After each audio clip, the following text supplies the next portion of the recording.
Hey, what's up guys, and welcome back to another Scary Stories video. And today we're going to be getting into 5 disturbing scary stories, and I appreciate you all stopping by. I'm sure you guys will love these stories. I love them too. And like I said, thanks for stopping by. And before we get into the video, please like the video and subscribe to the channel. I appreciate it tons. And the channel's goal is 500,000 subscribers, so please subscribe and help the channel reach that goal. I appreciate you all. And now, notes to the girl whose house I live in. It took me a week to find where you keep your Wi-Fi password. A whole week. I was really worried you'd thrown it away, but lo and behold, there it was in the cutlery drawer, of all places. Everything about the way you organize things confuses me. I guess because you live on your own now, you just put things any old place. I know there was someone else before. I heard you talking about him on the phone. Johnny, I think? Jimmy? Anyway, I know because you said it was tough being alone, but you're not alone, of course. You have me. There's a crack in your roof where I can see down onto the street below. Don't worry about the roof, by the way. Yes, it's pretty cramped, but I like my spaces small. I've actually stuffed a few things up there to make it smaller. Just bits and bobs from the recycling. I don't think you'll miss them. I can sit with my face against the wall and see down onto the street. That's where I saw you meeting up with all those people wearing black. It would have been weird anyway because you never meet anyone.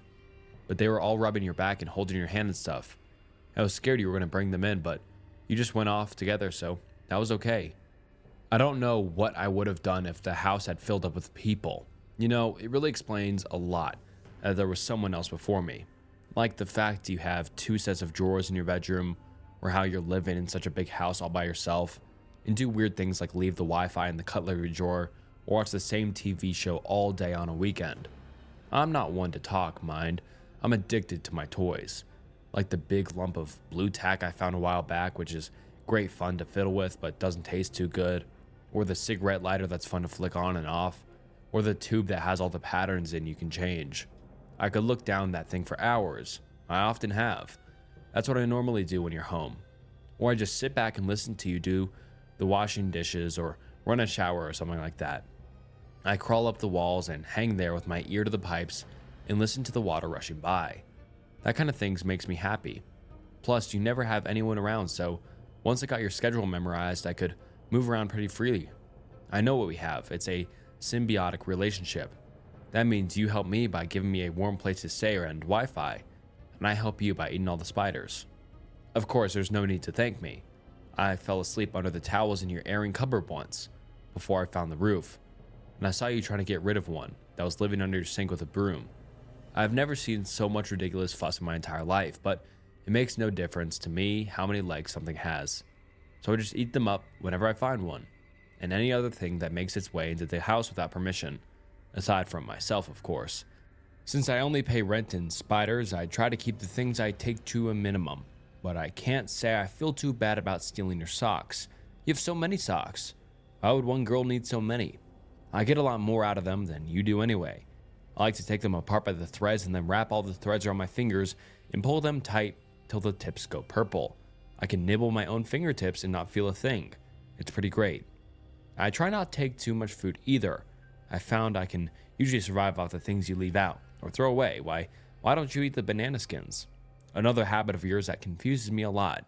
I like to open my mouth all the way and drop them in whole. No chewing. I've never needed too much food to get by. I really like butter though. Not to eat as much as just to play with. You once left out a block by the window in the sun and it went all melty while you were at work. So I sort of started playing with it. Once I'd stuck my finger in, once it was kind of hard to stop. I had it looking like a puddle by the end. But then I realized it was 5 and you'd be home soon. So I had to press it back into the rectangle as best as I could.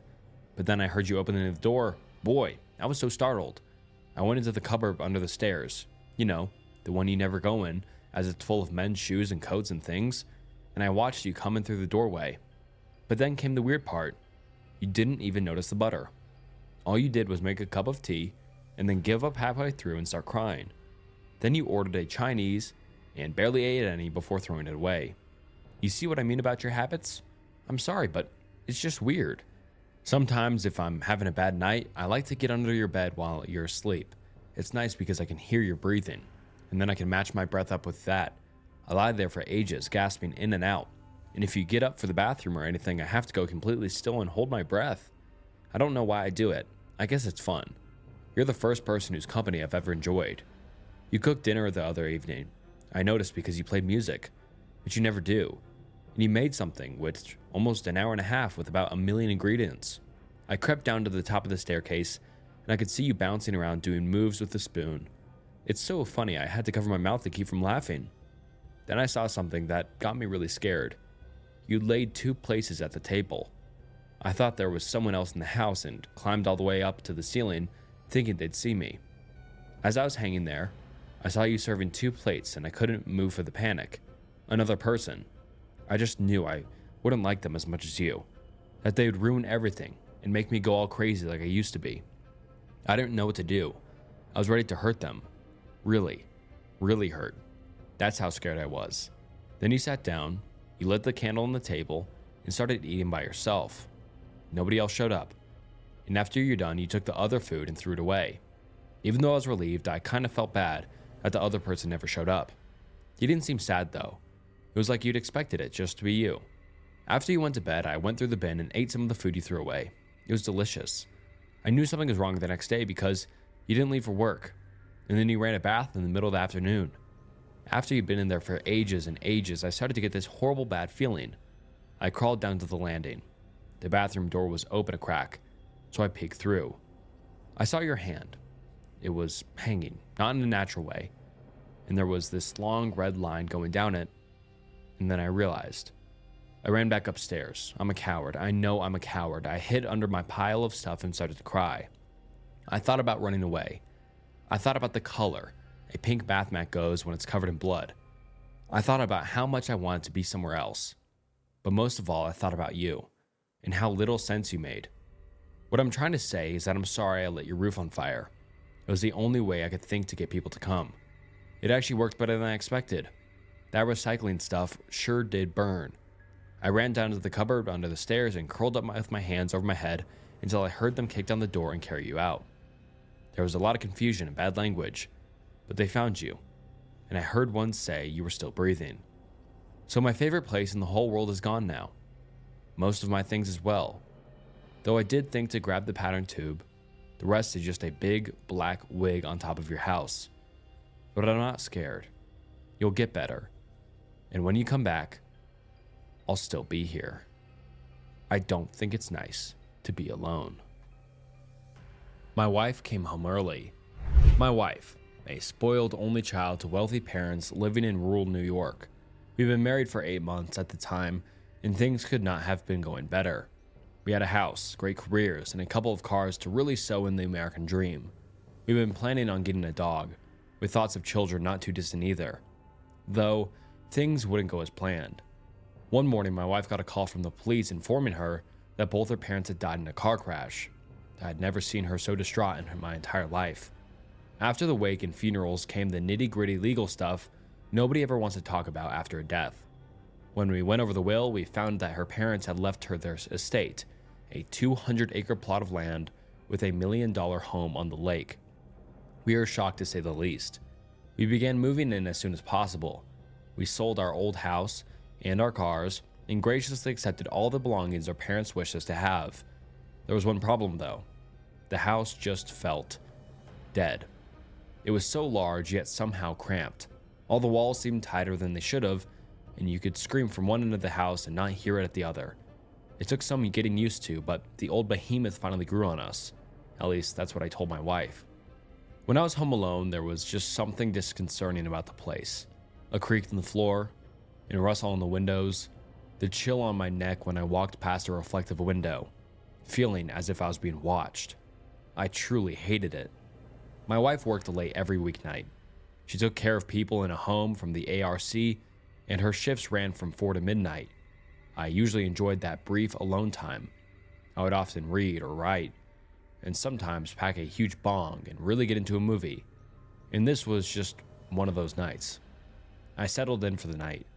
I took a few big hits off my bong and wrapped myself in the blanket and started my movie. It was a Friday and only 8 o'clock, so I figured a few beers wouldn't hurt either. I had 4.5 hours until my wife got back. I cracked a few and made it halfway through my movie before I heard something downstairs. I swear I thought it was the house playing tricks on me like it's done many times in the past. I tried to ignore it, but then I heard something slam. I quickly got up and went downstairs. My heart froze when I could see the glow of the kitchen light that I know I had turned off. I quietly inched my way to the large doorway that entered into the kitchen. I could hear movement. An overwhelming sense of dread seeped over my body as I finally peeked around the wall. It was my wife. "Jesus Christ, woman," I half-jokingly shouted out to her. She jumped, startled of my presence. "Oh God, don't scare me like that," she said. "Don't scare you. I just thought I was about to die. You don't think you could have called out to say hello or something? And why are you home so early anyways? Is Julie all right with that?" I asked. "Yeah, she's fine. I told her I wasn't feeling well," she said. "And are you feeling well?" I asked, seeing that she seemed perfectly fine. She had a guilty look. "I'm totally fine. I just didn't feel like being there," she said with a half giggle. I found it surprising. She never comes home early, and she didn't seem to make a big deal about it. I quickly changed my focus when I noticed she had a few bags of groceries. I asked her what she was making, to which she excitedly responded, "Chicken Alfredo." "Oh, damn. Can't wait. Need help?" I asked. She turned around with a knife in her hand as she laid out the chicken. She smiled and said no. She slowly pointed the knife towards my face with lusty eyes. "Tonight is about you," she said, getting the knife closer to my face. "I'm going to make you this dinner, and maybe later you can help me with a few other things." She smiled again, deviously. I bit my lip and watched her continue to prepare the meal. I grabbed her butt and told her I was going to watch the rest of my movie. I went upstairs and sat down for my movie. About 15 minutes later, my wife walked into the room, the knife still in her hand. "Dinner's ready," is all she said as she slowly left the room. I went down minutes later to find the dinner all nicely set up and ready to eat. The table looked amazing. Too amazing. "Oh my God, you outdid yourself. I've got to get a picture of this for Instagram." I shuffled through my pockets and noticed I had left my phone upstairs. I quickly went up and couldn't seem to find it anywhere. I'm sure it was just lost in the blankets. I went to the top of the steps and shouted down, "Can you call my phone?" She laughed. "No, you gotta work for this Insta picture." "Come on," I said, "my food is getting cold." There was no response. I continued looking for about 3 minutes until I finally heard it vibrating. I found it on the ground underneath one of my shirts. It was my wife finally calling me. "Finally," I said, and hung up the phone as I stood up to go downstairs. The phone rang again. My wife, again. I answered my phone. "What do you want?" "Excuse me, what was that 'finally' for? And why are you being rude?" she said. "You wouldn't call my phone," I said. "Sorry I can't call you whenever you think about it. I'm at work, I've got shit to do," she said, sending a cold spike through my core. "What did you just say?" I asked. "I said I'm busy. I've got another hour of work and I was just calling to tell you I miss you, but you gotta answer the phone like a dick," she said. "So you're saying you're not home? In the kitchen?"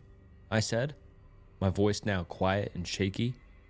"Oh, I'm not in the kitchen, good one," she laughed. No, I mean there's someone here that looks exactly like you downstairs. I thought you came home early." I gulped as my realizations paralyzed my body. "You need to lock the bedroom door right now and find whatever weapon you can. I'm calling the police," she said frantically. "Babe, what the hell is going on? Who is that?" I asked, fear flaking from my voice.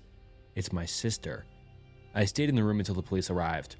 Turns out she had gotten skittish and left far before the cops got there. They found arsenic in the food, the knife stuck in the table, and a note with 4 words. "The house is mine."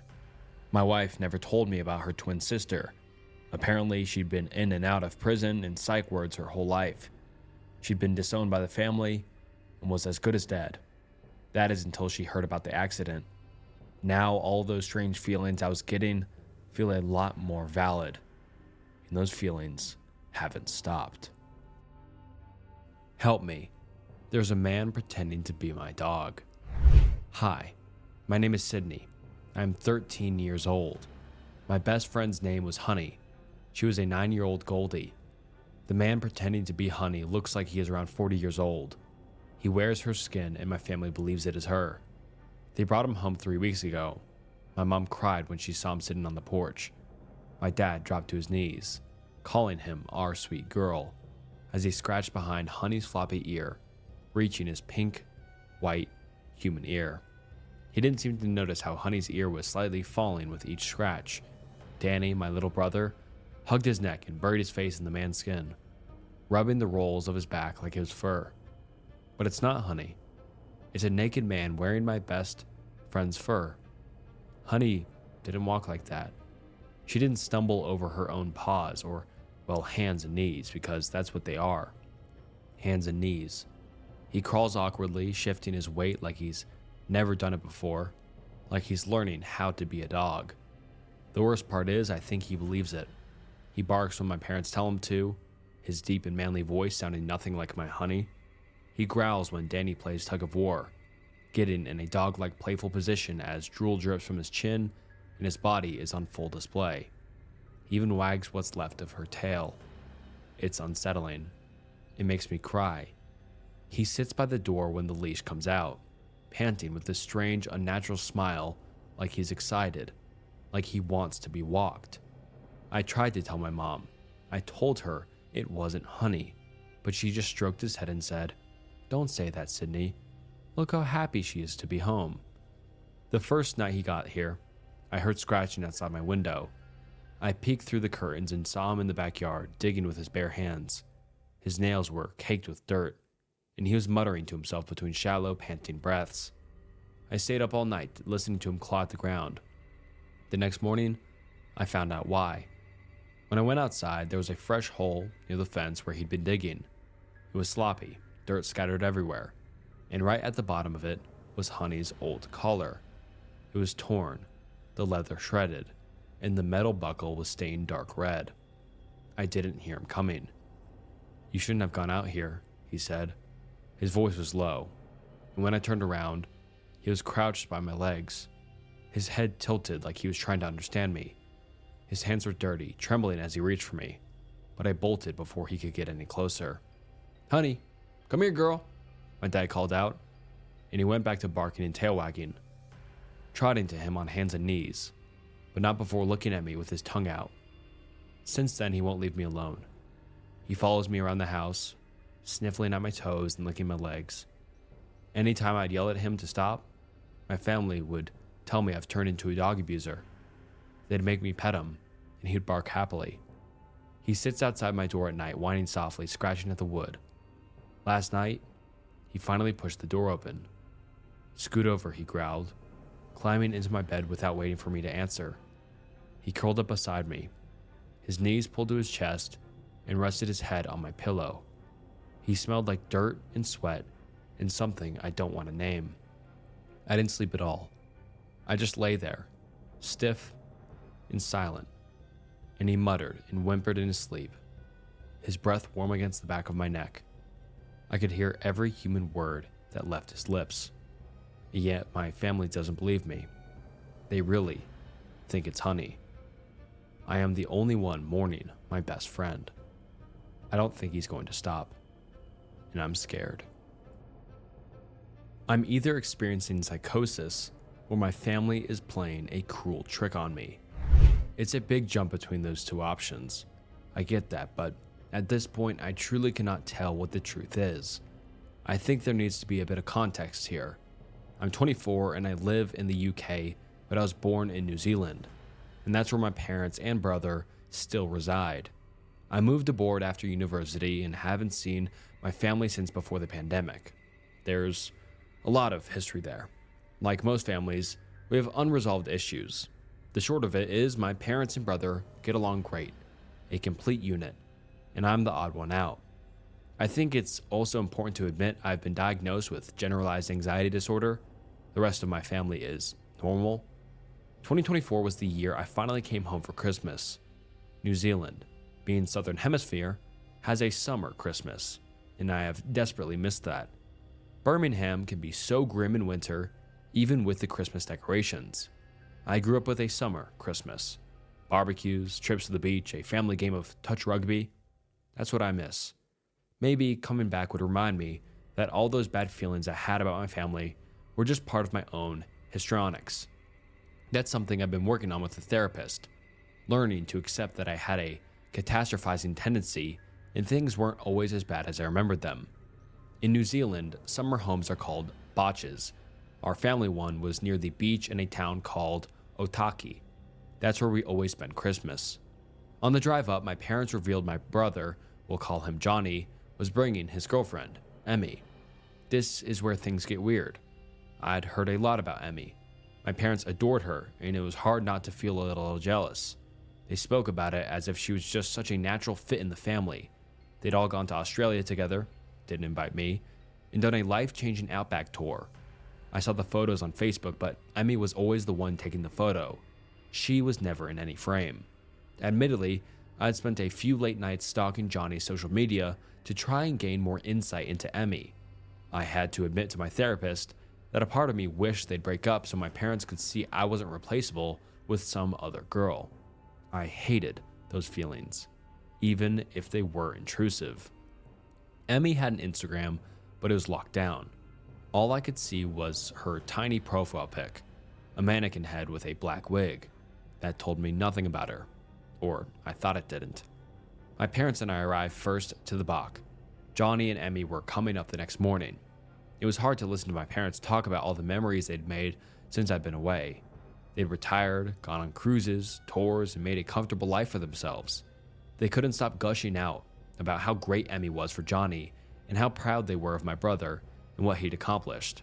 Not once did they ask me what I was up to or what was going on in my life. Not much was going on, to be honest. I had an admin job with no upward mobility, and I never had a serious boyfriend to write home about. Everything I'd done since getting my degree was disappointing. I'd barely even traveled the UK and Europe. Fucking Brexit in a pandemic. Because it was expensive, even going to Tesco. We saw the Volkswagen Golf pulling up the next morning. The favorite child had arrived. I made sure to bring enough anxiety medication on this trip. I almost considered doubling my dose just to make it through this Christmas. Johnny came in with the luggage. His dog barged past him and jumped right on me. I hated dogs. I was actually scared of them. He didn't tell me he was bringing a dog. By the time I got back from the bathroom and calmed myself down, Emmy and Johnny were on the couch in the living space. This may seem pedantic, but in the Bach, we all had our sitting spaces. Dad got the green armchair, Mom got the rattan chair, and Johnny and I got the couch. He sat on the left and I sat on the right. Emmy, of course, was sitting in my seat. That's what I noticed first before I even figured out what else was amiss. Awkwardly, I went to the kitchen to get myself a spare chair and pulled it up to the conversation. Only then did I get a proper look at Emmy. It was a mannequin. She had a black wig on, but no facial detail. Only the faint outline of eyes, lips, and a petite nose. I could see the bendable joints had been positioned, so she was sitting rigidly upright. "Oh," I said, laughing with a surprise. I assumed it was a joke.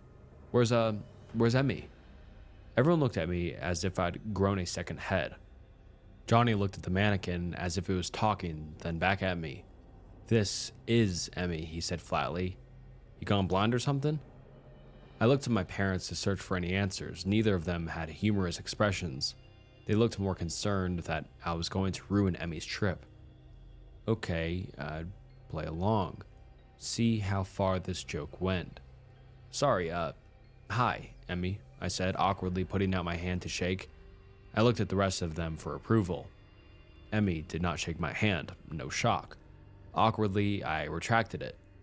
A moment of silence, then they all laughed at a joke I hadn't heard. The dog jumped on the couch and started licking the page-white plastic on the mannequin's face. Johnny laughed. Such a mama's boy. The joke did not relent.